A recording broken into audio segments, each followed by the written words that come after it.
बड्डेची सुरुवात रात्री 12 पासूनच सुरुवात होते आणि दुसऱ्या दिवसाच्या 12ला संपते.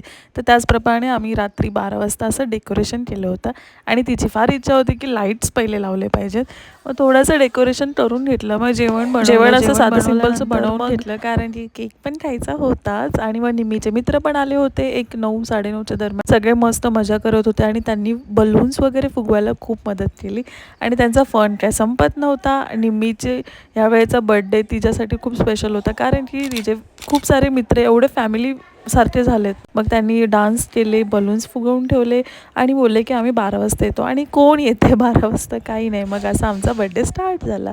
Happy birthday to you, happy birthday to you, असं निम्मीचा आम्ही 12 वाजताचा बर्थडे स्टार्ट केला. आणि प्रत्येक वेळेला केक कापतोच तसं कापला. ती पूर्ण झोपेत होती, त्याच्यामुळे तिला असं काहीच सुचत नव्हतं काय चाललंय काय नाही.